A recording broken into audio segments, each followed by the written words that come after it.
नमस्कार दोस्तों, स्वागत है आपका ओंडे एग्जाम सेंटर में।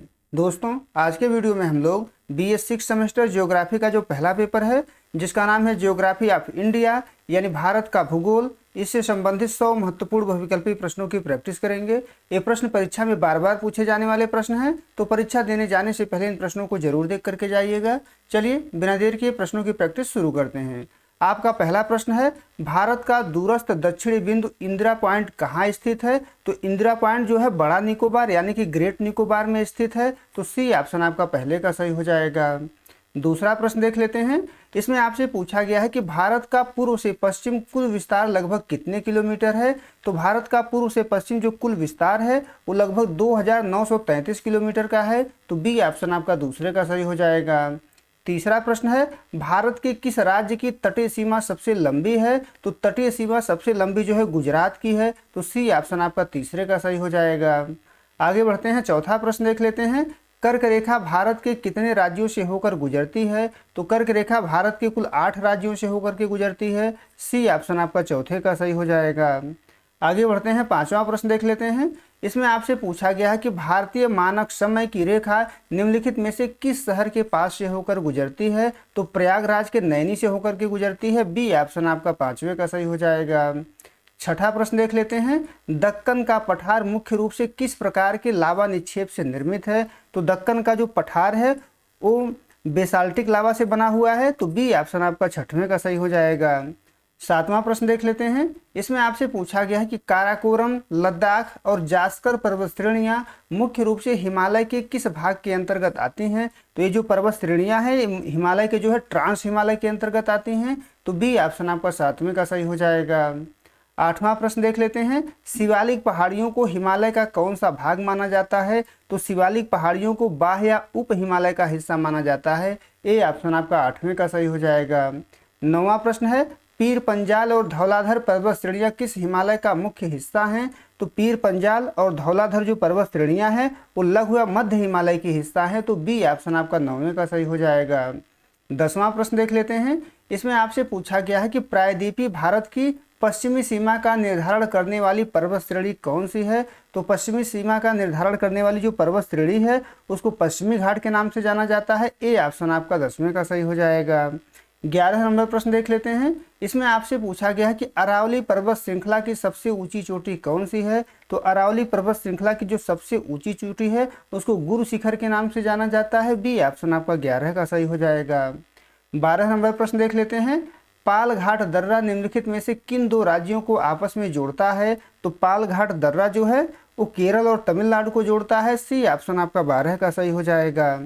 13 नंबर प्रश्न देख लेते हैं। इसमें आपसे पूछा गया है कि ब्रह्मपुत्र नदी बांग्लादेश में प्रवेश करने के बाद किस नाम से जानी जाती है? तो ब्रह्मपुत्र नदी जो है बांग्लादेश में प्रवेश करने के बाद जो है जमुना के नाम से जानी जाती है। बी ऑप्शन आपका 13 का सही हो जाएगा।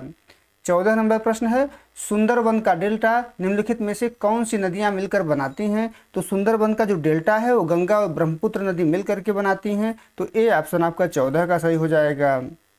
15 नंबर प्रश्न देख लेते हैं। निम्नलिखित में से कौन सी नदी भ्रंश घाटी यानी कि रिफ्ट वैली से होकर के बहती है? तो भ्रंश घाटी से होकर के तापी नदी बहती है। ए ऑप्शन आपका 15 का सही हो जाएगा। 16 नंबर प्रश्न देख लेते हैं। इसमें आपसे पूछा गया है कि प्रायद्वीपीय भारत की पूर्व की ओर बहने वाली नदियों का उत्तर से दक्षिण का सही क्रम क्या है? तो उत्तर से दक्षिण का जो सही क्रम है वो महानदी है, गोदावरी है, कृष्णा है और कावेरी है। तो ए ऑप्शन आपका 16 का सही हो जाएगा। 17 नंबर प्रश्न है, चिल्का झील जो भारत की सबसे बड़ी खारे पानी की लैगून झील है किस राज्य में स्थित है? तो चिल्का झील जो है वो उड़ीसा में स्थित है। बी ऑप्शन आपका 17 का सही हो जाएगा। 18 नंबर प्रश्न है। इसमें आपसे पूछा गया है कि शिव समुद्रम जलप्रपात किस नदी पर स्थित है? तो शिव समुद्रम जो जलप्रपात है वो कावेरी नदी पर स्थित है। बी ऑप्शन आपका 18 का सही हो जाएगा। आगे बढ़ते हैं, 19 नंबर प्रश्न देख लेते हैं। भारत और म्यांमार के बीच सीमा बनाने वाली मुख्य पर्वत श्रेणी कौन सी है? तो भारत और म्यांमार के बीच सीमा बनाने वाली जो मुख्य पर्वत श्रेणी है वो पटकाई बुम और अराकानियोमा है। सी ऑप्शन आपका 19 का सही हो जाएगा। 20 नंबर प्रश्न है, धूपगढ़ चोटी निम्नलिखित में से किस पर्वत श्रेणी की सबसे ऊंची चोटी है? तो धूपगढ़ चोटी जो है वो सतपुड़ा श्रेणी की सबसे ऊंची चोटी है। ए ऑप्शन आपका 20वें का सही हो जाएगा। 21 नंबर प्रश्न है, भारतीय मानसून के संदर्भ में ITCZ का पूर्ण रूप क्या है? तो इसका पूर्ण रूप होता है inter tropical convergence zone. B option आपका 21 का सही हो जाएगा। 22 नंबर प्रश्न है, एल नीनो परिघटना का भारतीय मानसून पर सामान्यतः क्या प्रभाव पड़ता है? तो एल नीनो का जो प्रभाव पड़ता है, कमजोर मानसून और सूखे की स्थिति उत्पन्न होती है इससे। तो सी ऑप्शन आपका 22 का सही हो जाएगा। 23 नंबर प्रश्न देख लेते हैं। इसमें आपसे पूछा गया है कि मानसून का विच्छेद भौगोलिक रूप से क्या दर्शाता है? तो मानसून का विच्छेद जो है वर्षा काल में कुछ दिनों या सप्ताह के लिए वर्षा का रुक जाना दर्शाता है। तो बी ऑप्शन आपका 23 का सही हो जाएगा। 24 नंबर प्रश्न देख लेते हैं। मैंगो सावर यानी कि आम्र वर्षा यहाँ कर लीजिएगा। आम्र वर्षा का संबंध भारत के किन राज्यों में मानसून पूर्व की वर्षा से है? तो 24 का आपका सी ऑप्शन सही हो जाएगा, कर्नाटक और केरल से है। तो सी ऑप्शन आपका 24 का सही हो जाएगा। 25 नंबर प्रश्न है, कोपेन के अनुसार CWG प्रकार की जलवायु भारत के किस भौगोलिक क्षेत्र में पाई जाती है? तो भारत के जो है गंगा के मैदान में पाई जाती है। बी ऑप्शन आपका 25 का सही हो जाएगा। 26 नंबर प्रश्न देख लेते हैं। भारत में लू किस ऋतु की एक प्रमुख विशेषता है? तो लू जो है वो ग्रीष्म ऋतु की प्रमुख विशेषता है। ए ऑप्शन आपका 26 का सही हो जाएगा। 27 नंबर प्रश्न देख लेते हैं। इसमें आपसे पूछा गया है कि उष्णकटिबंधीय चक्रवातों की उत्पत्ति के लिए बंगाल की खाड़ी में सबसे अनुकूल मौसम कौन सा होता है? तो 27 का आपका ए ऑप्शन सही हो जाएगा, अक्टूबर नवंबर होता है मानसून निवर्तन काल। ए ऑप्शन आपका 27 का सही हो जाएगा। 28 नंबर प्रश्न है, भारत के हिमालयी क्षेत्रों में ऊंचाई के साथ वनस्पतियों के बदलने का मुख्य कारण क्या है? तो इसका मुख्य कारण है तापमान में गिरावट और वर्षा के स्वरूप में परिवर्तन। तो बी ऑप्शन आपका 28 का सही हो जाएगा। 29 नंबर प्रश्न देख लेते हैं। इसमें आपसे पूछा गया है कि उष्णकटिबंधीय सदाबहार वन भारत में कहाँ पाए जाते हैं? तो उष्णकटिबंधीय सदाबहार वन भारत में जो है पश्चिमी घाट का पश्चिमी ढाल और उत्तर पूर्वी भारत में पाए जाते हैं। तो सी ऑप्शन आपका 29 का सही हो जाएगा। 30 नंबर प्रश्न है, खिजड़ी और बबूल के वृक्ष मुख्य रूप से किस प्रकार की प्राकृतिक वनस्पति के अंतर्गत आते हैं? तो ये जो है मुख्य रूप से मरुस्थली एवं कांटेदार झाड़ियों के अंतर्गत आते हैं। बी ऑप्शन आपका 30वें का सही हो जाएगा। 31 नंबर प्रश्न देख लेते हैं। इसमें आपसे पूछा गया है कि भारत में मृदा की अम्लीयता को दूर करने के लिए मुख्य रूप से किसका उपयोग किया जाता है? तो मृदा की अम्लीयता को दूर करने के लिए चूने का उपयोग किया जाता है। सी ऑप्शन आपका 31 का सही हो जाएगा। 32 नंबर प्रश्न है, क्षारीय या रेह मिट्टी का विस्तार भारत के किस क्षेत्र में सिंचाई की अधिकता के कारण बढ़ा है? तो 32 का बी ऑप्शन सही हो जाएगा, पंजाब हरियाणा और पश्चिमी उत्तर प्रदेश में बढ़ा है। तो बी ऑप्शन आपका 32 का सही हो जाएगा।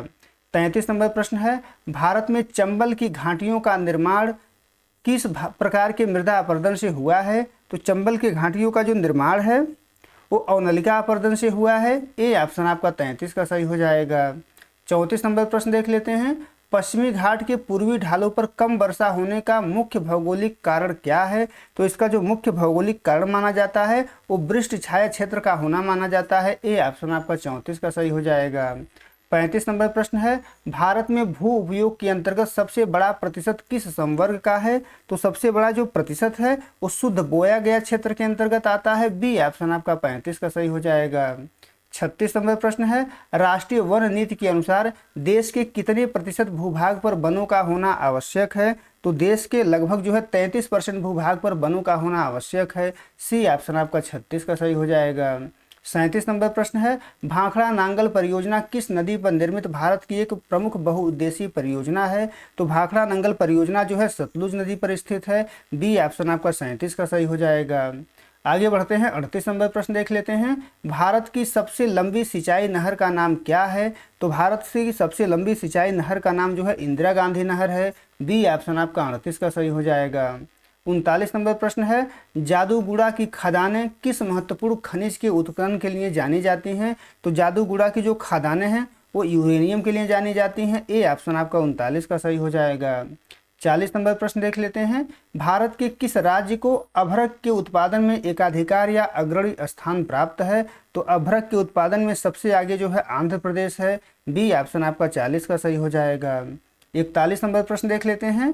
इसमें आपसे पूछा गया है कि कुद्रेमुख लौह अयस्क खदान भारत के किस राज्य में स्थित है? तो यह जो है कर्नाटक में स्थित है। सी ऑप्शन आपका 41 का सही हो जाएगा। 42 नंबर प्रश्न है, लिग्नाइट या भूरे कोयले का सबसे बड़ा भंडार भारत में कहाँ पाया जाता है? तो लिग्नाइट या भूरे कोयले का सबसे बड़ा भंडार जो है नवेली तमिलनाडु में पाया जाता है। बी ऑप्शन आपका 42 का सही हो जाएगा। 43 नंबर प्रश्न है, बॉम्बे हाई पेट्रोलियम क्षेत्र अरब सागर में मुंबई तट से लगभग कितनी दूरी पर स्थित है? तो मुंबई तट से लगभग ये जो है 176 किलोमीटर दूरी पर स्थित है। तो बी ऑप्शन आपका 43 का सही हो जाएगा। 44 नंबर प्रश्न है, भारत में भूतापीय ऊर्जा के विकास के लिए प्रसिद्ध पुगा घाटी कहाँ स्थित है? तो पुगा घाटी जो है लद्दाख में स्थित है। ए ऑप्शन आपका 44 का सही हो जाएगा।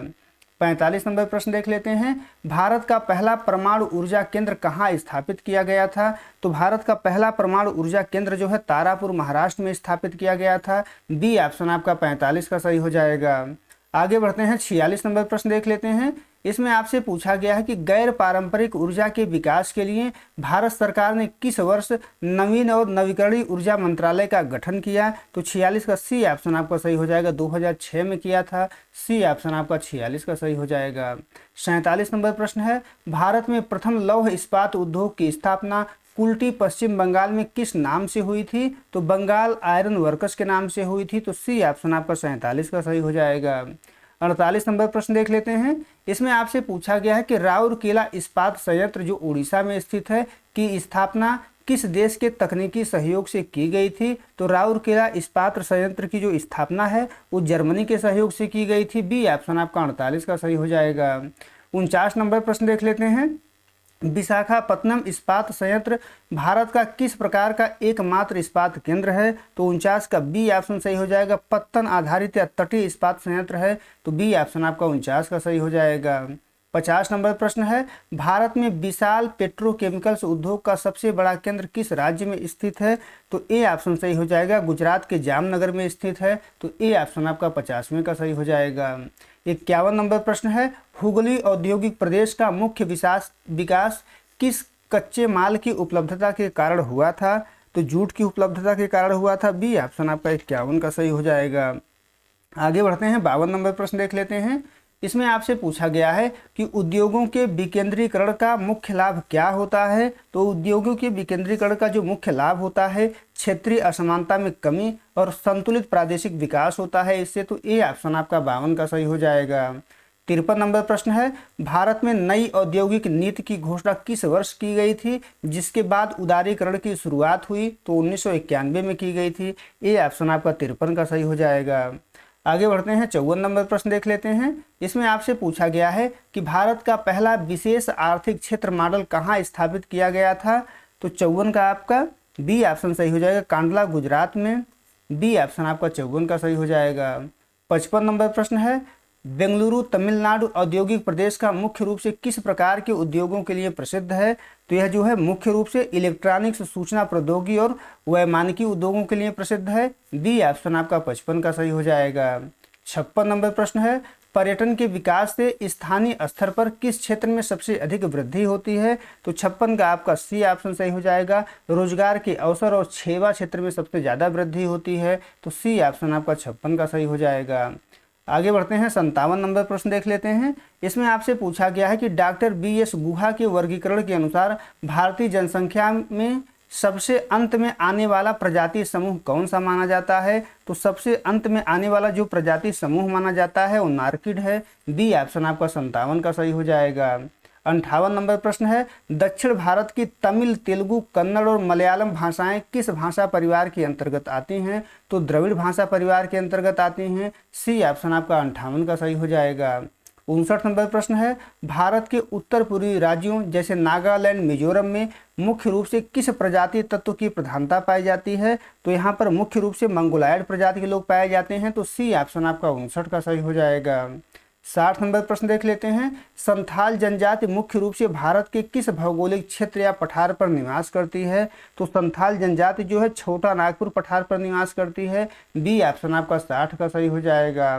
61 नंबर प्रश्न देख लेते हैं। निम्नलिखित में से कौन सी जनजाति ऋतु प्रवासन करती है जो सर्दियों में घाटी में और गर्मियों में ऊंचे पहाड़ों पर चली जाती है? तो बी ऑप्शन सही हो जाएगा। गद्दी और भोटिया जनजाति जो है ऋतु प्रवासन करती है, तो बी ऑप्शन आपका 61 का सही हो जाएगा।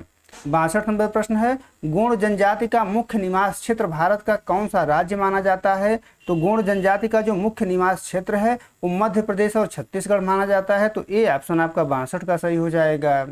63 नंबर प्रश्न देख लेते हैं। भारत के किस राज्य में जनजातीय जनसंख्या का प्रतिशत उसकी कुल जनसंख्या में सबसे अधिक है? तो 63 का आपका बी ऑप्शन सही हो जाएगा, मिजोरम। बी ऑप्शन आपका 63 का सही हो जाएगा। आगे बढ़ते हैं।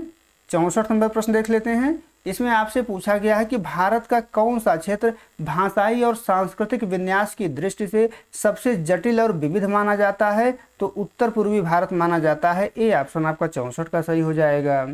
आगे बढ़ते हैं। 65 नंबर प्रश्न है, वर्ष 2011 की जनगणना के अनुसार भारत के किस राज्य की जनसंख्या सर्वाधिक है? तो उत्तर प्रदेश की सर्वाधिक है। ए ऑप्शन आपका 65 का सही हो जाएगा। 66 नंबर प्रश्न देख लेते हैं। भारत की दशकीय जनसंख्या वृद्धि दर 2001 से 11 के दौरान कितनी रही? तो 2001 से 11 के दौरान 17.7% जो है दशकीय जनसंख्या वृद्धि दर रही थी, तो बी ऑप्शन आपका 66 का सही हो जाएगा। 67 नंबर प्रश्न है, जनगणना 2011 के अनुसार भारत के किस राज्य में न्यूनतम जनसंख्या घनत्व पाया जाता है? तो न्यूनतम जनसंख्या घनत्व जो है अरुणाचल प्रदेश में पाया जाता है। बी ऑप्शन आपका 67 का सही हो जाएगा। 68 नंबर प्रश्न है, 2011 की जनगणना के अनुसार भारत के किस केंद्र शासित प्रदेश का जनसंख्या घनत्व सबसे अधिक है? तो जिस केंद्र शासित प्रदेश का जनसंख्या घनत्व सबसे अधिक है वो दिल्ली है। सी ऑप्शन आपका 68 का सही हो जाएगा। 69 नंबर प्रश्न देख लेते हैं। 2011 की जनगणना के अनुसार भारत का न्यूनतम लिंगानुपात वाला राज्य कौन सा है? तो न्यूनतम लिंगानुपात वाला राज्य जो है हरियाणा है। बी ऑप्शन आपका 69 का सही हो जाएगा। 70 नंबर प्रश्न है, भारत में न्यूनतम साक्षरता दर वाला राज्य कौन सा है? तो न्यूनतम साक्षरता दर वाला राज्य जो है बिहार है। बी ऑप्शन आपका 70 का सही हो जाएगा। 71 नंबर प्रश्न है, साक्षरता की गणना के लिए न्यूनतम कितनी आयु वर्ग के बच्चों व्यक्तियों को शामिल किया जाता है? तो 7 वर्ष या उससे अधिक के व्यक्तियों को शामिल किया जाता है। सी ऑप्शन आपका 71 का सही हो जाएगा। 72 नंबर प्रश्न देख लेते हैं। जननांकिकीय संक्रमण सिद्धांत के अनुसार भारत वर्तमान में किस अवस्था में है? तो वर्तमान में भारत जो है तृतीय अवस्था में है। उच्च जन्म दर लेकिन तेजी से गिरती हुई मृत्यु दर। बी ऑप्शन आपका 72 का सही हो जाएगा। आगे बढ़ते हैं। 73 नंबर प्रश्न देख लेते हैं। अंतरराज्यीय प्रवासन का क्या अर्थ है? तो इसका अर्थ होता है एक राज्य से दूसरे राज्य में होने वाला प्रवासन। ए ऑप्शन आपका 73 का सही हो जाएगा। 74 नंबर प्रश्न है, भारत में पुरुषों के प्रवासन का सबसे मुख्य आर्थिक कारण क्या है? तो सबसे मुख्य आर्थिक कारण है काम और रोजगार। ए ऑप्शन आपका 74 का सही हो जाएगा। 75 नंबर प्रश्न है, भारत में महिलाओं के प्रवासन का सबसे बड़ा सामाजिक कारण क्या है? तो महिलाओं के प्रवासन का सबसे बड़ा सामाजिक कारण होता है विवाह। बी ऑप्शन आपका 75 का सही हो जाएगा। 76 नंबर प्रश्न देख लेते हैं। शिशु मृत्यु दर की गणना कितनी जनसंख्या के आधार पर की जाती है? तो शिशु मृत्यु दर की जो गणना है वो प्रति 1000 जीवित जन्मों पर की जाती है। बी ऑप्शन आपका 76 का सही हो जाएगा। 77 नंबर प्रश्न देख लेते हैं। इसमें आपसे पूछा गया है 77 नंबर में आपसे पूछा गया है कि भारत में दीर्घायु या जीवन प्रत्याशा में सुधार का मुख्य कारण क्या है? तो जीवन प्रत्याशा में सुधार का मुख्य कारण है स्वास्थ्य सेवाओं का विस्तार और संक्रामक रोगों पर नियंत्रण। सी ऑप्शन आपका 77 का सही हो जाएगा। 78 नंबर प्रश्न देख लेते हैं। भारत की राष्ट्रीय जनसंख्या नीति 2000 का दीर्घकालिक लक्ष्य क्या है? तो इसका दीर्घकालिक लक्ष्य 2045 तक स्थिर जनसंख्या के लक्ष्य को प्राप्त करना। बी ऑप्शन आपका 78 का सही हो जाएगा। 79 नंबर प्रश्न है, भारत की कुल सकल घरेलू उत्पाद और रोजगार में कृषि क्षेत्र का योगदान किस प्रकार का लक्षण प्रदर्शित करता है? तो 79 का सी ऑप्शन सही हो जाएगा, विकासशील देश का लक्षण प्रदर्शित करता है। सी ऑप्शन आपका सही हो जाएगा। 80 नंबर प्रश्न देख लेते हैं। गहन निर्वाह कृषि की मुख्य विशेषता क्या है? तो गहन निर्वाह कृषि की मुख्य विशेषता होती है भूमि पर जनसंख्या का अत्यधिक दबाव और प्रति हेक्टेयर अधिक उपज का प्रयास। बी ऑप्शन आपका 80 का सही हो जाएगा। 81 नंबर प्रश्न देख लेते हैं। भारत में टैंक सिंचाई यानी कि तालाब सिंचाई मुख्य रूप से किस भौगोलिक क्षेत्र में अधिक प्रचलित है? तो यह जो है मुख्य रूप से प्रायद्वीपीय पठारी भाग में अधिक प्रचलित है। बी ऑप्शन आपका 81 का सही हो जाएगा। 82 नंबर प्रश्न देख लेते हैं, सिंचाई की ड्रिप पद्धति और स्प्रिंकलर पद्धति की सबसे बड़ा लाभ क्या होता है? तो इसका सबसे बड़ा लाभ होता है जल का कुशलतम उपयोग और जल संरक्षण। ए ऑप्शन आपका 82 का सही हो जाएगा। 83 नंबर प्रश्न देख लेते हैं, भारत में संस्थागत भूमि सुधार का मुख्य उद्देश्य सामाजिक आर्थिक उद्देश्य क्या था? तो मुख्य सामाजिक आर्थिक उद्देश्य था मध्यस्थों का अंत करके वास्तविक किसानों को भूमि का मालिकाना हक देना। ए ऑप्शन आपका 83 का सही हो जाएगा। 84 नंबर प्रश्न है, कृषि जोत की सीमा निर्धारण कानून का क्या अर्थ है? तो इसका अर्थ होता है किसी व्यक्ति के पास अधिकतम कृषि भूमि रखने की कानूनी सीमा तय करना। ए ऑप्शन आपका 84 का सही हो जाएगा। आगे बढ़ते हैं, 85 नंबर प्रश्न देख लेते हैं, भारत में फसल संयोजन के निर्धारण के लिए सांख्यिकीय विधि का प्रयोग सबसे पहले किसने किया था? तो इस विधि का प्रयोग सबसे पहले वीवर के द्वारा किया गया था। ए ऑप्शन आपका 85 का सही हो जाएगा। 86 नंबर प्रश्न देख लेते हैं, कृषि उत्पादकता को प्रभावित करने वाला सबसे महत्वपूर्ण तकनीकी कारक कौन सा है? तो सबसे महत्वपूर्ण तकनीकी कारक जो है उन्नत बीज, रासायनिक उर्वरक और आधुनिक कृषि यंत्र है। बी ऑप्शन आपका 86 का सही हो जाएगा। 87 नंबर प्रश्न है, हरित क्रांति के प्रथम चरण में इसका प्रभाव मुख्य रूप से किन क्षेत्रों तक सीमित रहा? तो पंजाब, हरियाणा और पश्चिमी उत्तर प्रदेश तक सीमित रहा था। बी ऑप्शन आपका 87 का सही हो जाएगा।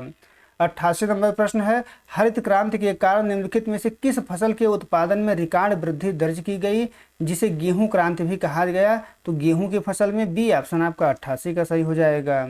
89 नंबर प्रश्न देख लेते हैं, इसमें आपसे पूछा गया है कि एग्रो फॉरेस्ट्री यानी कृषि वानिकी का मुख्य प्रारूप क्या है? तो कृषि वानिकी का मुख्य प्रारूप है कृषि योग्य भूमि पर फसलों के साथ साथ आर्थिक महत्व के पेड़ उगाना। सी ऑप्शन आपका 89 का सही हो जाएगा। 90 नंबर प्रश्न देख लेते हैं, हरित क्रांति के परिणाम स्वरूप भारत में किस खाद्यान्न के संदर्भ में आत्मनिर्भरता प्राप्त हुई? तो 90 का आपका बी ऑप्शन सही हो जाएगा। खाद्यान्न के विशेषकर गेहूं और चावल में, तो बी ऑप्शन आपका 90 का सही हो जाएगा। आगे बढ़ते हैं, 91 नंबर प्रश्न देख लेते हैं, इसमें आपसे पूछा गया है कि अत्यधिक रासायनिक उर्वरकों के प्रयोग से पंजाब और हरियाणा में किस प्रकार की पर्यावरणीय समस्या गंभीर हो गई है? तो मृदा का लवणीकरण और जल भराव की समस्या गंभीर हो गई है। बी ऑप्शन आपका 91 का सही हो जाएगा। 92 नंबर प्रश्न देख लेते हैं, भारत में नीली क्रांति का संबंध किसके तीव्र विकास से है? तो नीली क्रांति का संबंध जो है मत्स्य पालन यानी समुद्री उत्पाद से है। सी ऑप्शन आपका 92 का सही हो जाएगा। 93 नंबर प्रश्न देख लेते हैं, पीली क्रांति का संबंध भारत में किसके उत्पादन को बढ़ाने से है? तो पीली क्रांति का संबंध जो है तिलहन से है। सी ऑप्शन आपका 93 का सही हो जाएगा। 94 नंबर प्रश्न है, भारत का कौन सा राज्य कपास के उत्पादन में काली मिट्टी की उपलब्धता के कारण अग्रणी है? तो काली मिट्टी की उपलब्धता में जो अग्रणी है वो गुजरात और महाराष्ट्र है। बी ऑप्शन आपका 94 का सही हो जाएगा। 95 नंबर प्रश्न है, भारत में कल्याण सोना और सोनालिका किस मुख्य फसल की उच्च उपज देने वाली किस्में हैं? तो 95 का ए ऑप्शन सही हो जाएगा, गेहूं की हैं। आगे बढ़ते हैं, 96 नंबर प्रश्न देख लेते हैं, सस्य गहनता निकालने का सही सूत्र क्या है? तो सस्य गहनता निकालने का सूत्र है कुल बोया गया क्षेत्र, शुद्ध बोया गया क्षेत्र गुणे 100। बी ऑप्शन आपका 96 का सही हो जाएगा। 97 नंबर प्रश्न देख लेते हैं, राष्ट्रीय कृषि विकास योजना का मुख्य उद्देश्य क्या है? तो इसका मुख्य उद्देश्य है कृषि और संबद्ध क्षेत्रों में समग्र विकास को बढ़ावा देना। बी ऑप्शन आपका 97 का सही हो जाएगा। 98 नंबर प्रश्न देख लेते हैं, उत्तर प्रदेश का कौन सा भाग गेहूं और गन्ना उत्पादन के लिए देश में सबसे अधिक प्रसिद्ध और उत्पादक माना जाता है? तो 98 का सी ऑप्शन सही हो जाएगा, पश्चिमी उत्तर प्रदेश गंगा यमुना का द्वयाब माना जाता है। सी ऑप्शन आपका 98 का सही हो जाएगा। 99 नंबर प्रश्न है, भारत में झूम कृषि को पर्यावरण के लिए हानिकारक क्यों माना जाता है? तो इससे बड़े पैमाने पर वनों का विनाश और मृदा अपरदन होता है। बी ऑप्शन आपका 99 का सही हो जाएगा। 100 नंबर प्रश्न देख लेते हैं, इसमें आपसे पूछा गया है कि भारत में सदाबहार क्रांति का आह्वान किसने किया था ताकि पर्यावरण को नुकसान पहुंचाए बिना टिकाऊ कृषि विकास हो सके? तो 100वें का आपका सी ऑप्शन सही हो जाएगा, डॉक्टर एम.एस. स्वामीनाथन के द्वारा किया गया था। सी ऑप्शन आपका 100वें का सही हो जाएगा। उम्मीद है दोस्तों आपको ये वीडियो पसंद आया होगा। अगर वीडियो अच्छी लगी तो हमारे चैनल को सब्सक्राइब कर लीजिए, वीडियो को लाइक और शेयर कर दीजिए। और आपका परीक्षा समाप्त हो जाए तो हमारे व्हाट्सएप नंबर 83 037 86 616 पर अपना पेपर जरूर भेजिए। बहुत बहुत धन्यवाद।